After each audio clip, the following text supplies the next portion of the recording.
प्रयागराज में विश्व हिंदू परिषद वीएचपी का विधिक प्रकोष्ठ का एक कार्यक्रम था इलाहाबाद हाई कोर्ट में, जिसमें इलाहाबाद हाई कोर्ट के वर्तमान जज जस्टिस शेखर यादव आमंत्रित थे। उन्होंने उस मंच से कुछ बातें कहीं जिस पर काफ़ी चर्चा पूरे देश भर में छिड़ी हुई है, उत्तर प्रदेश में छिड़ी हुई है।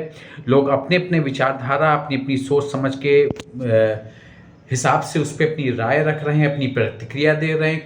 कुछ तीव्र प्रतिक्रिया भी लोगों की है और कुछ लोग उसको ठीक भी मान रहे हैं। तो उन्होंने एक शब्द का प्रयोग किया है कि इस देश के लिए, जस्टिस शेखर यादव ने एक शब्द का प्रयोग किया है कि इस देश के लिए कठमुल्ला जो है घातक हैं और उनसे देश को बचना चाहिए। ये आप पूरे वीडियो को देखिए, उसके बाद मैं आगे अपनी ये बात रखता हूँ। पहले ये जस्टिस शेखर यादव की बात सुनिए। कि हाई कोर्ट के जज होकर के आप ऐसा बोल रहे हैं। कानून तो भैया बहुत संख्यक से चलता है। परिवार में भी देखिए, समाज में भी देखिए, जहां पर अधिक लोग होंगे जो कहते हैं उसी को माना जाता है। लेकिन आप जबरदस्ती करेंगे आप कि नहीं साहब हम तो ये मान के चलेंगे। लेकिन मैं चाहे आपको बता दूं, ये जो जिनकी हम बात कर रहे हैं सब बुरे नहीं है, वो सब बुरे भी नहीं है। ये जो कुरीतियां या बुराइयां जो हम आपको बता रहे हैं वो भी मानते हैं ये बुराइयां हैं। वो चार पत्नियों के पक्ष में नहीं रहते हैं, पत्नी को तलाक, ट्रिपल तलाक के पक्ष में नहीं रहते हैं, बच्चियों को मार दिया जाए इससे पक्ष में नहीं रहते हैं। लेकिन जो कठमुल्ला है, जिसे कह लीजिए आप, शब्द गलत है लेकिन कहने में गुरेज नहीं है, क्योंकि वो देश के लिए घातक हैं, बिगाड़ने वाले लोग हैं, जनता को बरगलाने वाले लोग हैं, देश आगे ना बढ़े इस प्रकार के लोग हैं। उनसे सावधान रहने की जरूरत है, क्योंकि जो कानून बिल है ये केवल और केवल उन पर्सनल लॉ में आई बुराइयां तक ही सीमित नहीं है। ये जब बुराइयां दूर होंगी तो निश्चित रूप से हमारा देश भी प्रगतिशील होगा।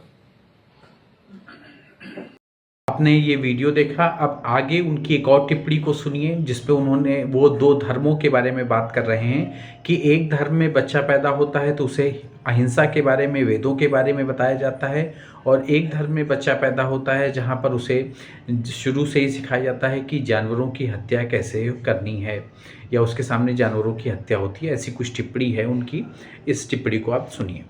हमारे यहाँ बच्चा पैदा होता है, बचपन काल से उसको ईश्वर की ओर बढ़ाया जाता है, वेद मंत्र पढ़े जाते हैं, अहिंसा के बारे में ले जाया जाता है, तमाम चीजें बताई जाती हैं। लेकिन आपके साथ आपके यहाँ तो बचपन से बच्चे को सामने रख करके वध किया जाता है पशुओं का, तो आप कैसे अपेक्षा करते हैं कि सहिष्णु होगा, वो उदार होगा। आपने वीडियो देख लिए होंगे। अब मैं आपको ये बताता हूँ कि प्रयागराज में विश्व हिंदू परिषद का इलाहाबाद हाई कोर्ट में एक कार्यक्रम था जिसमें वर्तमान जज जस्टिस शेखर कुमार यादव आमंत्रित थे। वहाँ उन्होंने ये सब बातें कहीं जिस पर काफ़ी विवाद भी उत्पन्न है, लोग अपनी प्रतिक्रिया दे रहे हैं और भी उन्होंने बहुत कुछ कहा। उन्होंने कहा कि हमारे कई पूर्वजों ने रामलला को मुक्त होते देखने और भव्य मंदिर बनते देखने के लिए बलिदान किया है। उन्होंने कहा कि क्या आपने कभी राम मंदिर को अपनी आंखों से देखने की कल्पना की थी? हमारे कई पूर्वजों ने रामलला को मुक्त होते देखने और भव्य मंदिर बनते देखने की आशा में बलिदान दिया। वे इसे नहीं देख पाए लेकिन उन्होंने अपना काम किया, लेकिन अब हम इस मंदिर को बनते देख रहे हैं। समान नागरिक संहिता को जल्द ही लागू होते देखने की अपनी आशा व्यक्त करते हुए उन्होंने उल्लेख किया कि राम मंदिर के निर्माण में समय लगा, लेकिन यूसीसी यानी कि समान नागरिक संहिता विधेयक को कम समय लगेगा और यह कुछ ही समय में अस्तित्व में आ जाएगा। उन्होंने ये कहा कि मैं आपको आश्वासन देता हूं कि आप जल्द ही इसे यूसीसी विधेयक को देखेंगे। वह दिन दूर नहीं जब यह स्पष्ट हो जाएगा कि यदि एक देश है तो एक कानून है, एक दंडात्मक कानून होना चाहिए। जो लोग धोखा देने या अपना एजेंडा चलाने की कोशिश करते हैं वे लंबे समय तक नहीं टिकेंगे। उन्होंने ये भी उल्लेख किया कि वह इलाहाबाद हाईकोर्ट के ऐतिहासिक पुस्तकालय कक्ष में अब तक आए सभी महानुभावों के समक्ष शपथ ले रहे हैं कि यह देश निश्चित रूप से एक समान कानून लाएगा और बहुत जल्द इसे लेकर आएगा। उन्होंने कहा कि यदि आप कहते हैं कि हमारा व्यक्तिगत कानून इसकी अनुमति देता है तो इसे स्वीकार नहीं किया जाएगा। एक महिला को भरण पोषण मिलेगा, द्विविवाह की अनुमति नहीं होगी, एक पुरुष को केवल एक पत्नी होगी, 4 पत्नियां नहीं। यदि एक बहन को भरण पोषण मिलता है और दूसरी को नहीं तो यह भेदभाव पैदा करता है जो संविधान के विरुद्ध है। इसके अलावा उन्होंने ये भी कहा कि हिंदू अहिंसक और दयालु होते हुए भी यह नहीं माना जाना चाहिए कि हम कायर हैं। विश्व हिंदू परिषद की सभा को संबोधित करते हुए उन्होंने इस बात पर जोर दिया कि हमें अपने बच्चों को यह सिखाना चाहिए कि देश, हमारी धार्मिक प्रथाएं और हमारे महापुरुष सबसे पहले आते हैं।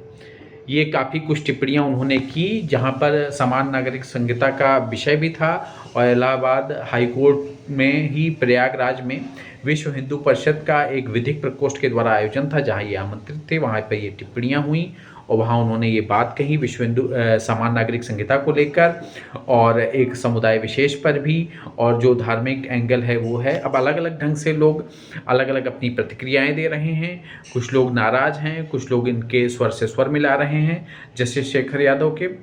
और अब आप भी अपने हिसाब से आपको क्या उचित लगता है, आपको कैसी लगी इनकी राय और इनकी बातें, तो आप भी बताएं और अपने विचार आप रख सकते हैं। प्लीज़ इस चैनल को लाइक और सब्सक्राइब कर लें जिससे मैं आप तक लीगल अपडेट पहुंचाता रहूं। नमस्कार, धन्यवाद।